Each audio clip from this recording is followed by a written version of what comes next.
Hello जी, अस्सलाम वालेकुम। क्या हाल हैं आप लोगों के? उम्मीद करती हूँ बिल्कुल ठीक और खैरियत से होंगे।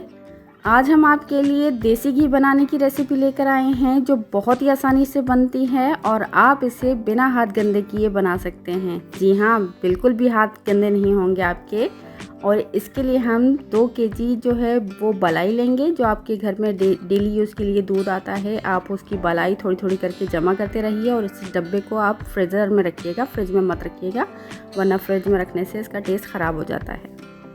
तो जब आपके पास अच्छी खासी बलाई जमा हो जाए, मेरे पास 2 केजी बलाई है तो मैंने 2 केजी ली है।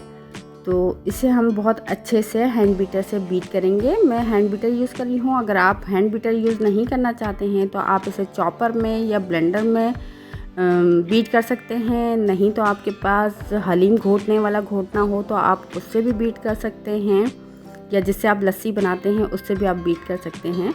आपके पास ऑप्शंस हैं जो आप चाहे यूज़ कर सकते हैं। इसे हमने अच्छे से बीट कर लिया है हैंड बीटर से।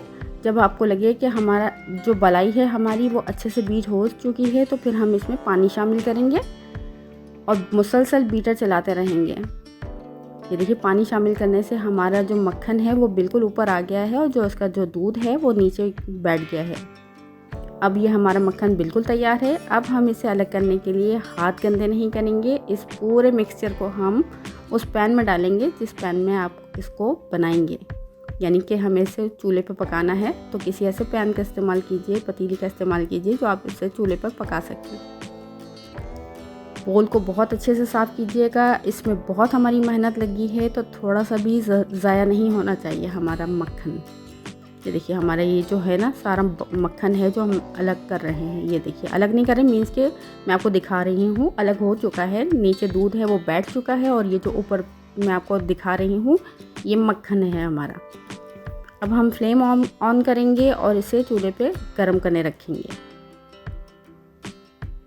आप देखिएगा इसका घी पिघलना शुरू हो जाएगा। ये देखिए, इसका घी पिघलना शुरू हो गया है, यानी कि जो मक्खन हमारा तैयार हुआ था ऊपर आ गया था वो अब घी की शक्ल इख्तियार कर रहा है। अब इसे हम पूरा पिघला देंगे, बिल्कुल ही अच्छे से पिघल जाएगा हमारा मक्खन। फिर हम आपको बताएंगे कि आगे क्या करना है। लेकिन आप इसे छोड़कर हटिएगा नहीं, वरना उबल के ये गिर भी सकता है। आप इसके सामने ही खड़े रहिएगा और थोड़ी थोड़ी देर में इसमें चम्मच चलाते रहिएगा। ये देखिए, हमारा जो है दूध और मक्खन बिल्कुल एक जान हो चुका है, पिघल चुका है हमारा सारा घी। अब हम इसे फ्लेम ऑफ कर देंगे और रूम टेम्परेचर पे इसे ठंडा करेंगे और फिर इसे ढक कर रात भर के लिए फ्रिज में रख देंगे। ठंडा हो चुका है, रूम टेम्परेचर पर आ चुका है। हम इसे ढक कर फ्रिज में रख देंगे रात भर के लिए। फिर हम दिखाएंगे अगले दिन हमें क्या प्रोसेस करना है। ये देखिए, हमने इसे फ्रिज से निकाला है। इसके ऊपर घी की पूरी लेयर जम चुकी है और जो इसका नीचे दूध है वो नीचे सारा बैठ चुका है। अब हम उस दूध को अलग करेंगे। उसके लिए हम कॉर्नर पे कट लगाएंगे ताकि हम उस जगह से दूध निकाल सकें। मैं आपको दिखाती हूँ कि कितनी मोटी इसकी तह बनी है घी की।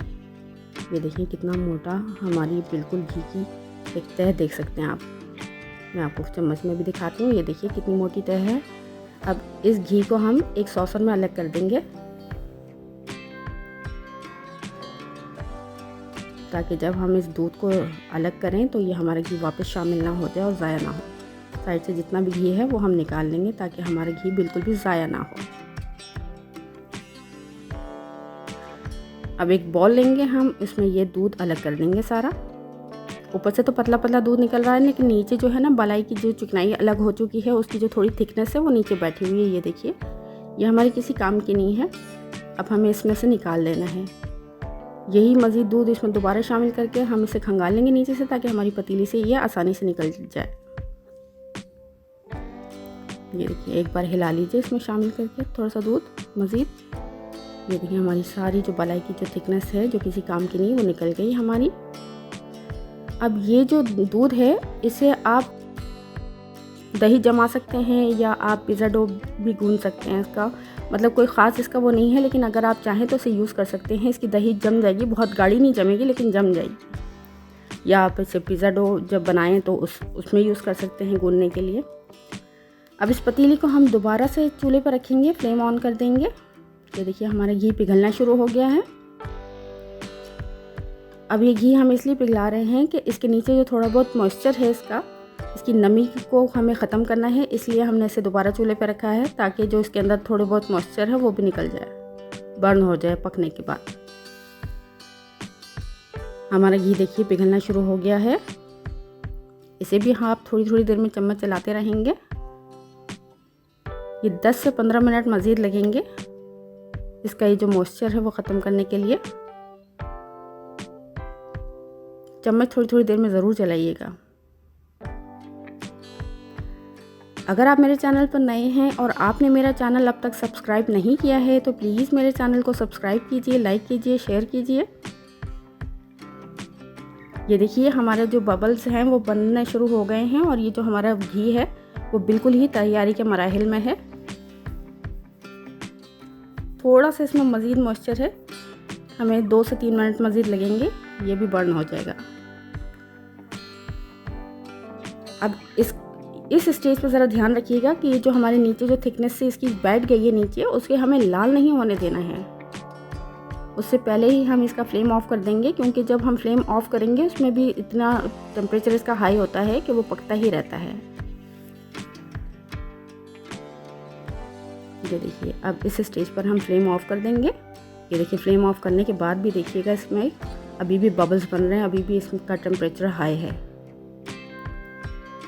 अब हम इसे गरम गरम ही छान लेंगे और इसे गरम गरम छानने के लिए आप या तो सिल्वर की कोई पतीली लीजिएगा या स्टील की पतीली लीजिएगा, क्योंकि इसका टेम्परेचर बहुत हाई होता है घी का। तो अगर आप किसी कांच के बोल में या किसी कांच के बर्तन में से छानेंगे तो वो आपका बर्तन जो है वो डैमेज हो सकता है। तो आप इसे सिल्वर या स्टील की पतीली में छानिएगा, गरम गरम ही आप इसे छान लीजिए। इसे दबाकर मज़ीद जितना भी इसके ड्रॉप्स वगैरह हैं वो सब निकाल लीजिए। अब हम इसे रूम टेम्परेचर पर ठंडा होने देंगे। जब ये रूम टेम्परेचर पर ठंडा हो जाएगा तो हम मज़ीद इसे चाय छानने वाली छलनी से छान लेंगे। अब जिस भी कंटेनर में आपको स्टोर करना है आप उसे स्ट्रेनर रख के उसे एक बार और छान लीजिए। जो इसके बारीक बारीक से पार्टिकल्स हैं वो इस स्ट्रेनर में रह जाएंगे और आपके पास क्लियर घी आ जाएगा। ये देखिए हमारा देसी घी बिल्कुल तैयार है और आपने नोटिस किया कि हमने इसमें हाथ तो क्या है कि उंगली भी गंदी नहीं की है। हमारा घी बिल्कुल तैयार हो गया बगैर हाथ गंदे किए। आप इसे घी को बाहर भी रख सकते हैं, ज़रूरी नहीं है कि हमें इसे फ्रिज में ही रखना है। आप इसे बाहर रखिए, आप दाल के बघार पर, पराठों पर, साग पर, जैसे चाहे इसे यूज़ कीजिए और एंजॉय कीजिए। चलिए जी, इसके साथ ही अपना बहुत ख्याल रखिएगा। आपसे इजाज़त चाहूँगी। अल्लाह हाफ़िज़।